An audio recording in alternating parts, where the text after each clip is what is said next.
An evening on the meadows. The Bruntsfield Hotel, not far from the meadows, is a large, comfortable hotel in Bruntsfield Place, a kilometre or two south of Princes Street.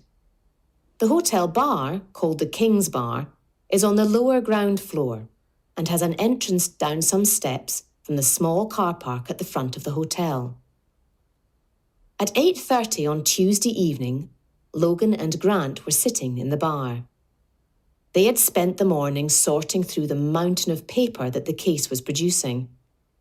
Most of this was interview reports. There were interviews with people who were at the Usher Hall, interviews with friends of Claire Rutherford and Frances Stewart, and interviews with the guests at Kenneth Henderson's party. The two police officers had spent the afternoon making arrangements for the evening's activity. They intended to stop everyone who passed through the meadows that Tuesday and find out if they had been there the week before. Grant was dressed in his usual grey trousers and blue jacket. Logan was wearing a dark grey jacket and trousers and a peach-coloured blouse. She wore small earrings of a Scottish design, but no makeup. Logan didn't often wear makeup and never at work. In front of Grant was a large glass of orange juice. Logan was drinking tomato juice. Having spent the whole day discussing the case, they had now moved on to talking about Grant's garden, Grant's nephews and nieces, and what he and Mrs. Grant were when he retired in 3 months' time. Grant was 60 years old and was stopping work at the end of the year. Logan picked up her drink and finished it. She looked at her watch. "Okay," she said. "Let's go and see who can remember what they saw this time last week." There are a number of paths across the meadows with trees along them, and a road, Melville Drive, between the meadows and another green area of parkland called Bruntsfield Links. Police officers were stopping everyone, both in cars and on foot. They showed photos not just of Claire Rutherford, but also of Frances Stewart, and asked people if they had seen either of them. They asked especially if people had seen Claire Rutherford sometime after the concert the week before. Logan and Grant spent their time moving between the different groups of officers and keeping up to date with what was happening. As Logan drew near one of these groups, she heard a voice she recognised. "I think you'll find that I don't need to answer these questions. I've already spoken to Inspector Logan at some length," the voice was saying. It was Kenneth Henderson, and he was wearing an expensive and very fashionable brown leather coat. He hadn't seen Logan arrive, but turned as soon as he heard her voice. "I think you'll find you do need to answer these questions, Mr. Henderson," she said. "We have discussed Wednesday evening, as I remember, but not Tuesday evening. Where were you then?" Henderson looked at Logan. "Inspector, on Tuesday evenings I always play squash at the Lothian Squash Club on Coates Crescent." "Until what time?" asked Logan. "It depends," said Henderson. "What time did you leave the club last week?" Henderson thought for a moment. "I stayed for a drink afterwards. I guess I left about 10:30. "And you walked back this way along Lothian Road, past the Usher Hall and up here across the meadows?" "Yes," said Henderson. "I always do." "Did you see Claire Rutherford as you were walking home last week?" As Logan asked the question, one of the police officers held forward a photograph of Claire Rutherford for Henderson to see. Henderson waved it away. "I know what she looks like," he said impatiently, and then corrected himself in a more gentle voice. "Looked like." He looked at Logan. "No," he said, I didn't see her. Logan looked at Henderson for a long time without speaking. He had been walking past the Usher Hall at about the time that Claire Rutherford had disappeared. He might have been at home on his own when she was killed, but he might not. Francis Stewart had disappeared after leaving his party. He had certainly had the opportunity, but why would he have killed these two women?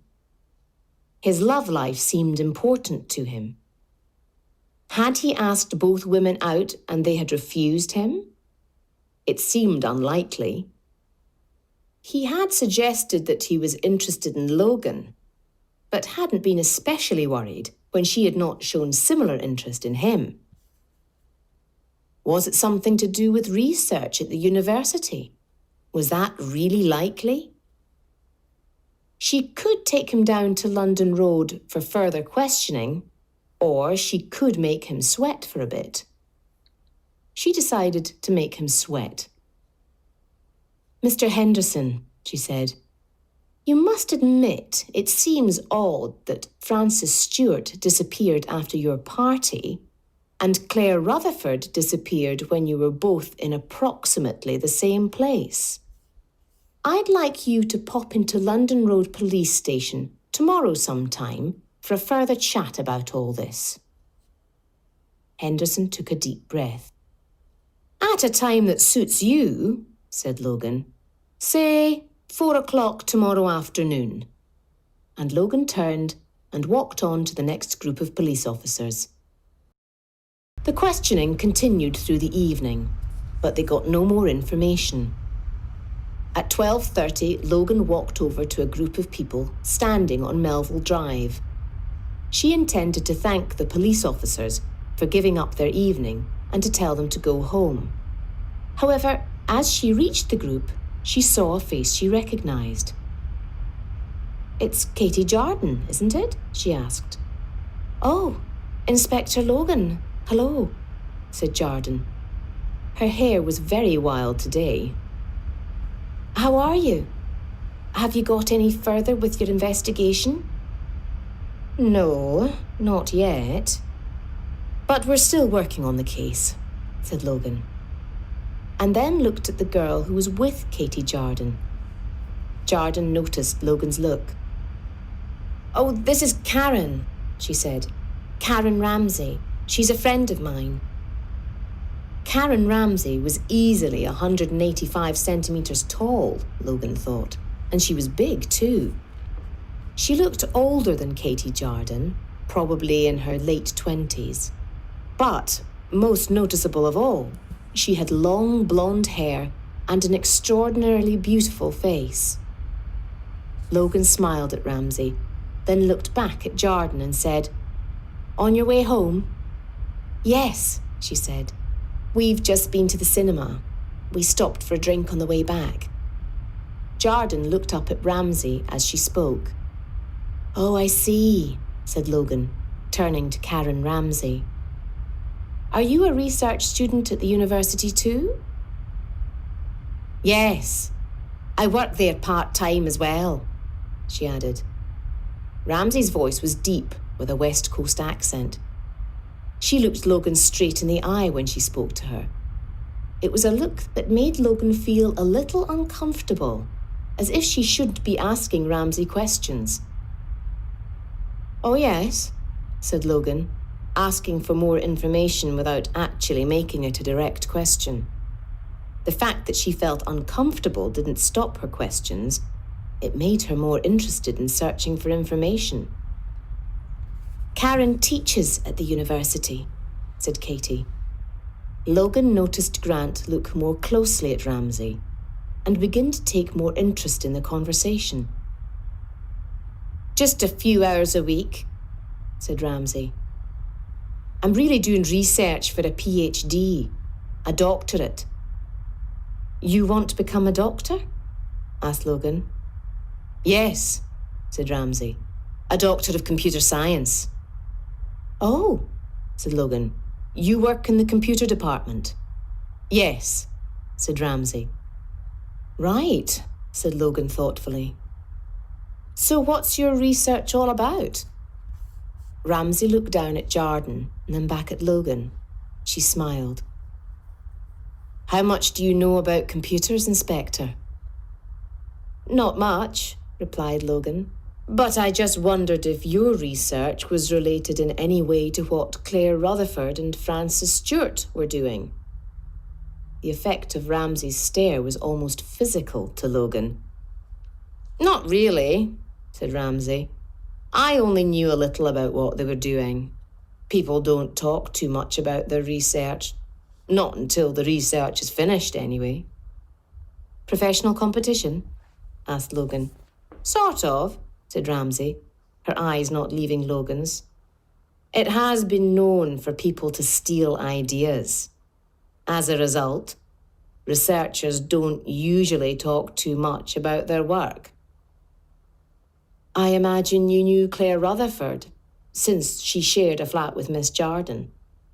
Of course, said Ramsay. You weren't by any chance in this part of town a week ago, were you?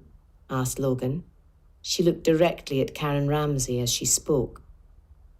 Actually, yes, said Ramsay.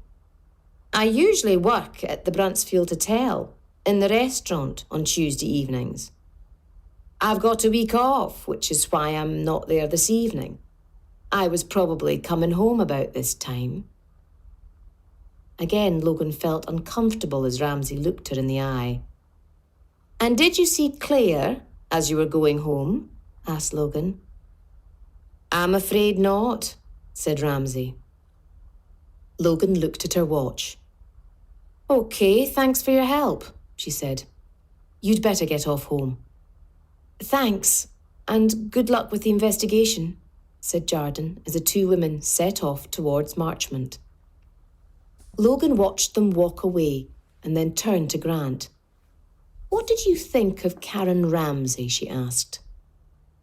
She's tall, said Grant, smiling. You got interested at one point in the conversation, though, said Logan seriously. Yes, said Grant. That was when the university and the computer department were mentioned again. But I can't see how it could be important. Nor can I, said Logan, pushing her fingers back through her hair. And she was happy to tell us she was here last week. I just found her a little... Well, I can't explain. Perhaps it's nothing to do with the case anyway. Odd that she's working, said Grant. Not really, replied Logan. Students often have to work their way through university, even PhD students. A bit of teaching at the university, a bit of waitressing. It's quite normal, really. Logan looked round the meadows. There weren't many people still around at this time of night. Right, she said. I think we're finished here. Not that we've got any further. Send everyone home, and I'll see you in the morning.